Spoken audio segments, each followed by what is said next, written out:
It's Sunday, August 21st, 2022. This is all about your Benjamins and your weekly mixtape and weekend review video. As you can see, I have a very scary guest sitting next to me today, so I will make sure to do my best job and not take too long. How's that sound? Oh, so scary he doesn't make a noise. So let's get to the headlines that may or may not be impacting your financial plan and portfolio. And if you're watching this on the blog, you can see there's only a few headlines down below. We'll start off with the bill finally getting signed. We mentioned it last week, but President Biden signed the bill earlier this week or earlier in the week that would be lowering drug costs, spending money for renewables, having some tax implications on businesses, some Medicare premium benefits as well down the road. The design is supposed to be for the people, but we'll see how this all goes. Money going towards the deficit.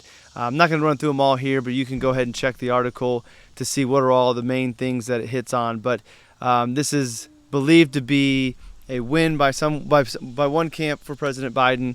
Another one is just this is going to cause more issues, so we'll see how it goes. But politics, as you know, frustrate me. But that was a big news item that got passed. We knew it was going to be getting signed this week because it got passed in Congress the week before. That was the first one. Second one is jobless claims this week came in at 250,000, lower than the 262 or so that it was prior. So the jobs market continues to be doing well. Remember, the Fed is looking at wages and the job market as a part of the overall inflation story. So jobs remain strong as we teeter on whether or not we're in a recession or not. Will one come? Will things get worse? Is the worst behind us? Still a lot to be finding out, but that is the kind of word on the street from the jobs employment numbers. Home sales dropped for the sixth straight month. Not to be surprised, we've seen the housing market beginning to slow down. I wouldn't say necessarily cool off, at least in where I'm at. Houses are still selling relatively quickly, still selling for prices higher than they were just a year ago, but seeing things slow down mainly because of inflation. It's not inflation, but interest rates, but also maybe time of the year, going back to school, things of that sort, summer break ending, so less likely to be out and about, and then you have the higher interest rates as well, slowing things down but not cooling it off. Again, I talked about before, I don't necessarily think we're going to see a 2008-like crash, but if the prices begin to level off and maybe even dip just a little in some areas, I don't think that's necessarily the worst thing in the world. Again, the big thing is there's not enough supply to meet the demand, and my belief, for whatever it's worth, is that the home builders aren't going to be able to drop enough inventory on the market out of nowhere to have a flood of inventory to bring the prices down significantly. So interest rates will always play a part, but we'll have to see where things go. But home sales are dropping and continue to drop. And then finally, not anything really major to the market, but just one of the stories that people were talking about on Wall Street and in the financial world. The co-founder of WeWork, Adam Neumann, is launching a new startup, and one of the big hedge funds, A16 Anderson Hortz, backed it, which is kind of frustrating, I'm sure, to a lot of founders out there who struggle to get money when you have somebody who started WeWork, basically blew it up, didn't have a good reputation, maybe there was some fraud involved as well, all this nasty story, and then he's able to raise a bunch of money again.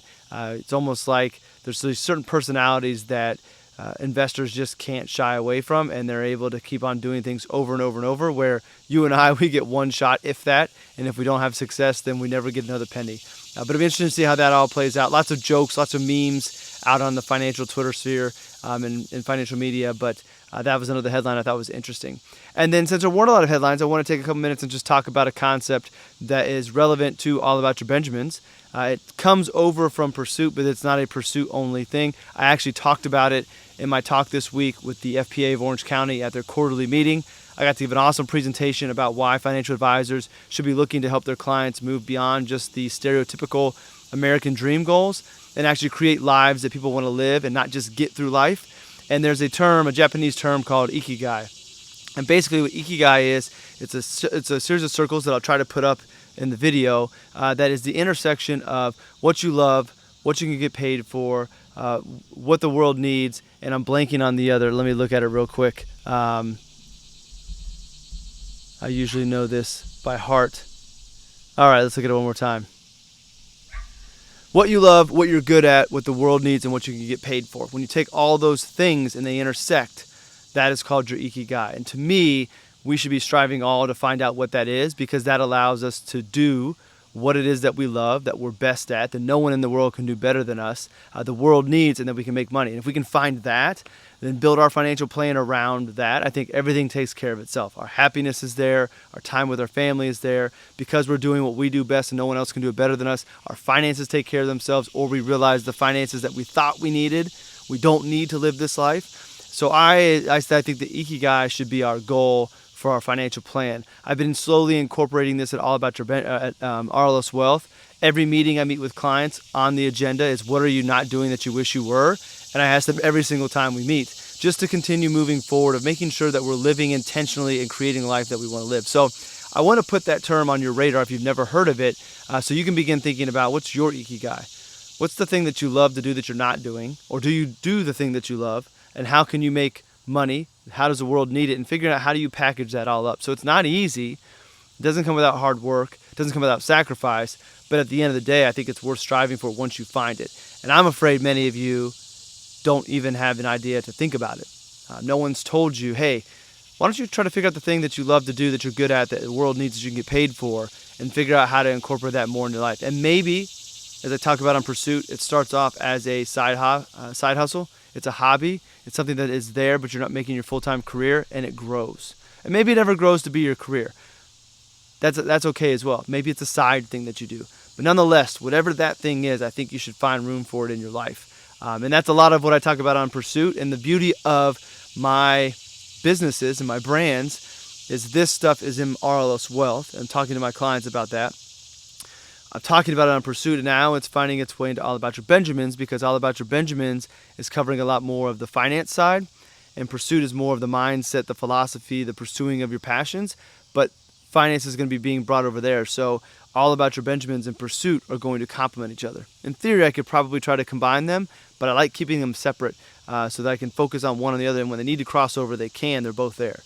So Ikigai, go look it up, maybe read about it some more, and start figuring out what your Ikigai is. And the beauty of that also is the 4 headlines I talked about before. When you're found your Ikigai and you're living that and your plans around that, those headlines don't matter. And really, those headliners never really matter. It's only short-term things. It's talk. It's things that scare you. It's things that keep you from pursuing what you want to do. But that's just noise. There's always headlines. There's always noise. There's always things going on. That never will change.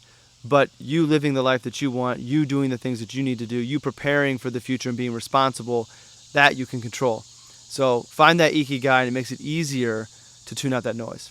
All right, I'll let you get to the rest of your day. Thanks for tuning in. Thanks for allowing me to have that extra time for some commentary that doesn't have anything to do with what's going on in the world, but I think has a bigger impact on your financial plan and portfolio, which I think is more important.